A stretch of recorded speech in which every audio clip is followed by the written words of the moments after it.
Ontem, Copa Sul-Americana no SBT, o SBT transmitiu a vitória do Lanús sobre o Atlético Mineiro, levando a Conmebol Sul-Americana de 2025, com essa cobertura in loco que Thiago Leifert, Nadine Bastos e também o Mauro Betting estiveram diretamente lá nessa transmissão, e com isso trouxeram também uma audiência das mais interessantes para o SBT. O SBT, eu falava ontem isso durante o Legalzinho, o SBT ficou bastante tempo no ar com essa transmissão, além de ter ficado, de uma forma geral, aguardando ali e tendo mais tempo de jogo. O SBT já vinha vindo bem de audiência, foi para prorrogação da partida e depois para os pênaltis, e ali o SBT de fato brilhou e conseguiu segurar o segundo lugar. Vamos para a matéria do portal Planeta TV, que traz o seguinte: final da Sul-Americana garante 7,2 pontos e vice-liderança ao SBT em São Paulo. Mesmo sem clube paulista em campo, o SBT mantém segundo lugar no Ibope,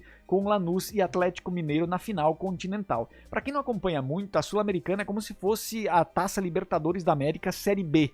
É tipo isso. Então, inclusive o SBT ficou com a Sul-Americana como gratidão da Conmebol quando devolveu os direitos para a Globo pagou os direitos da Libertadores, o SBT tinha a Libertadores antes, e aí a Sul-Americana ficou no SBT, vai ter disputa entre a SBT e Record no ano que vem por esse campeonato também.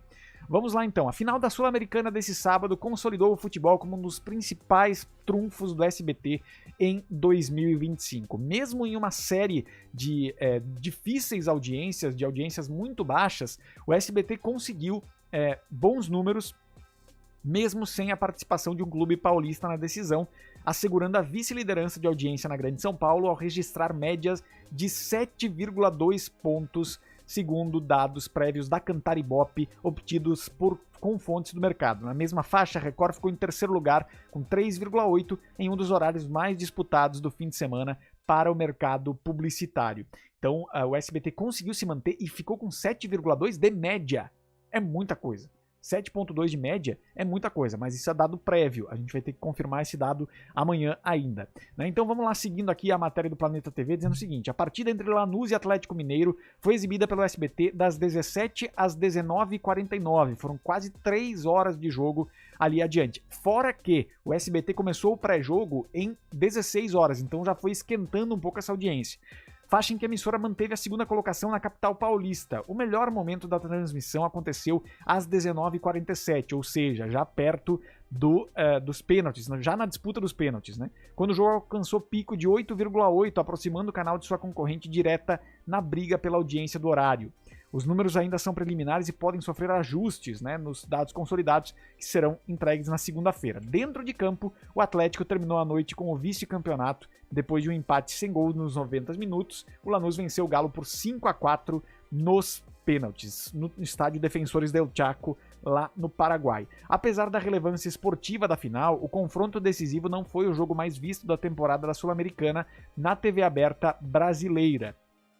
Isso porque o duelo entre Atlético e Lanús aparece apenas em quarto lugar. Quem domina o topo da lista, claro, é o Corinthians, responsável pelos 3 confrontos mais assistidos da competição nessa temporada, todos exibidos pelo SBT. Então, logicamente, quando a gente fala de Grande São Paulo, Corinthians, Palmeiras, São Paulo próprio, né, vão ter ali essa facilidade de alcançar números maiores, porque estão ali na praça em que o SBT precisa mostrar esses números maiores, né? Então, tem esse número também. Mas, ainda assim, esse número para a Sul-Americana foi um número bom, né? Foi um bom número.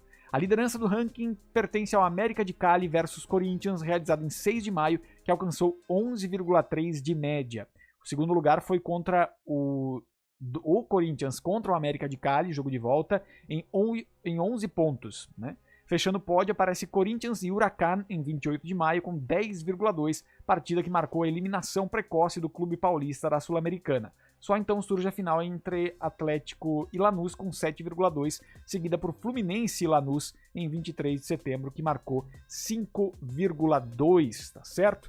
Muito bem, então comenta aqui embaixo o que você achou da transmissão. Eu particularmente acho, e eu falei isso ontem no Legalzinho, eu acho que o Thiago Leifert tem muito para crescer ainda como narrador. Ele precisa, tem vários elementos de narrador de TV aberta que talvez sejam necessários para ele. Eu não me incomodo com a narração dele, eu gosto particularmente, não acho que seja melhor que Luiz Roberto, que seja melhor que Kleber Machado ou que Galvão Bueno, longe disso.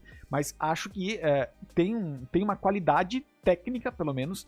A ideia do comentarista falar mais é uma coisa que me agrada, mas, de novo, nada comparado com os grandes medalhões, com o Theo José, com essas grandes figuras que já passaram pelo SBT, inclusive.